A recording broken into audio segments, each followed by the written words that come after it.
તો નમસ્કાર દર્શક મિત્રો, થોડા દિવસે છવાઈ જશે અંધારપટ, વાવાઝોડા જેવો પવન ફૂંકાશે, આંધી વંટોળનું પ્રમાણ વધશે. તો ગુજરાતના 15 જિલ્લાઓમાં ચોમાસા પહેલાં ભારે વરસાદનું એલર્ટ આપવામાં આવ્યું છે.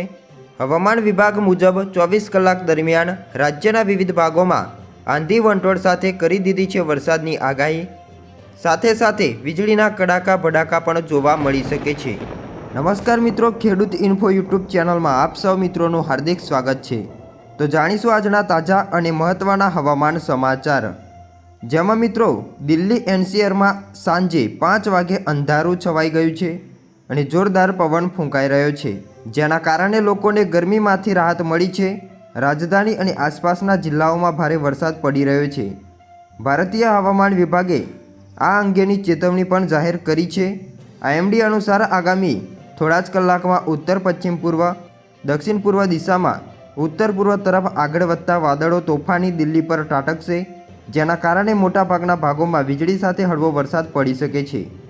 આ ઉપરાંત 50થી લઈને 60 કિલોમીટર પ્રતિ કલાકની ઝડપે જોરદાર પવન ફૂંકાશે તેવી પણ શક્યતાઓ છે, જે ક્યારેય 70 કિલોમીટર પ્રતિ કલાકનો પણ જોવા મળી શકે છે. દિલ્હી સહિત યુપી, હરિયાણાના ઘણા જિલ્લાઓમાં અને નોઈડા, ગાઝિયાબાદ, ગુરુગ્રામ અને ફરીદાબાદની સરહદે વાદળો વરસાદ કરી રહ્યા છે, જેના કારણે ઘણી જગ્યાએ રસ્તાઓ પર પાણી ભરાયા છે. ઓફિસથી ઘરે જતા લોકો અને અન્ય લોકોને ભારે પવન અને વરસાદના કારણે ભારે હાલાકીનો સામનો કરવો પડી રહ્યો છે. તો છેલ્લા 24 કલાકમાં દિલ્હી એનસીઆરમાં લઘુત્તમ તાપમાનની વાત કરીએ તો 2 ડિગ્રી અને મહત્તમ તાપમાન 5 ડિગ્રી સેલ્સિયસનો ઘટાડો નોંધાયો છે. રાજધાનીમાં મહત્તમ અને લઘુત્તમ તાપમાનના અનુક્રમે 34થી લઈને 35 ડિગ્રી સેલ્સિયસ અને 23થી લઈને 26 ડિગ્રી સેલ્સિયસ આસપાસ જોવા મળ્યું છે. શનિવારે સવારે દિલ્હી એનસીઆરમાં આકાશમાંથી અગનગોળા વરસી રહ્યા હતા. તડકાના કારણે લોકોને હાલત વધુ ખરાબ થઈ હતી, પરંતુ સાંજે અચાનક જ હવામાનમાં બદલાવ જોવા મળ્યો છે અને વાદળોએ બધું ઢાંકી દીધું છે. જ્યારે વાત કરીએ તો બનાસકાંઠા, પાટણ, મહેસાણા, સાબરકાંઠા, ગાંધીનગર, અરવલ્લી, ખેડા, અમદાવાદ, આણંદ, પંચમહાલ, દાહોદ, મહીસાગર, વડોદરા, છોટાઉદેપુર, સુરેન્દ્રનગર, રાજકોટ, બોટાદ, દ્વારકા, મોરબી, જૂનાગઢ, પોરબંદર અને જામનગર, કચ્છ જિલ્લાઓમાં કેટલાક સ્થળોએ ભારે વરસાદની પણ ચેતવણી આપી છે.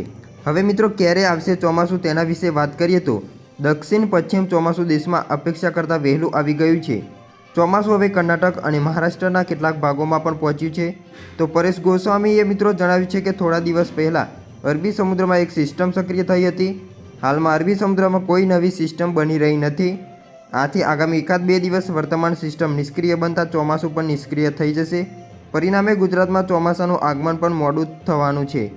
સાથે સાથે કયા જિલ્લાઓમાં મિત્રો યલો એલર્ટ આપવામાં આવ્યું છે તેના વિશે વાત કરીએ તો ગુજરાતના દાહોદ, મહીસાગર, છોટાઉદેપુર, નર્મદા, ભરૂચ, સુરત, ડાંગ, નવસારી, વલસાડ, તાપી અને દમણ, દાદરા નગર હવેલી, ભાવનગર, ગીર સોમનાથ અને દીવમાં આ જિલ્લાઓમાં ભારે વરસાદ માટે યલો એલર્ટ પણ જાહેર કરવામાં આવ્યું છે. આ સાથે જ સાબરકાંઠા, પાટણ, મહેસાણા, ગાંધીનગર, બનાસકાંઠા, અરવલ્લી, ખેડા, અમદાવાદ, આણંદ, પંચમહાલ, દાહોદ અને મહીસાગર, વડોદરા, છોટાઉદેપુર, નર્મદા, સુરેન્દ્રનગર, રાજકોટ, જામનગર, પોરબંદરમાં પણ યલો એલર્ટ જાહેર કરી દેવામાં આવ્યું છે. તો હવામાન વિભાગે નવસારી, વલસાડ, તાપી, દમણ, દાદરા નગર હવેલી, અમરેલી અને ભાવનગર જિલ્લાઓમાં વિવિધ ભાગોમાં વીજળીના કડાકા ભડાકા સાથે આંધી વંટોળ અને ભારે પવન સાથે વરસાદની આગાહી કરી છે. સાથે સાથે યલો એલર્ટ પણ જાહેર કર્યું છે. આ ઉપરાંત આઈએમડીએ પણ દક્ષિણ ગુજરાત ક્ષેત્રના નર્મદા, સુરત, ડાંગ, નવસારી, વલસાડ, તાપી, દમણ, દાદરા નગર હવેલી, જૂનાગઢ, અમરેલી, ભાવનગર, ગીર સોમનાથ અને દીવમાં આ જિલ્લાઓમાં ભારે વરસાદ માટે યલો એલર્ટ જાહેર કરી દીધું છે. તો આઈએમડીએ પણ જણાવ્યું છે કે ઉત્તર ગુજરાતના બનાસકાંઠા, પાટણ, મહેસાણા, સાબરકાંઠા, ગાંધીનગર, અરવલ્લી, અમદાવાદ, આણંદ, પંચમહાલ, દાહોદ અને મહીસાગરમાં પણ હળવો વરસાદ જોવા મળી શકે છે.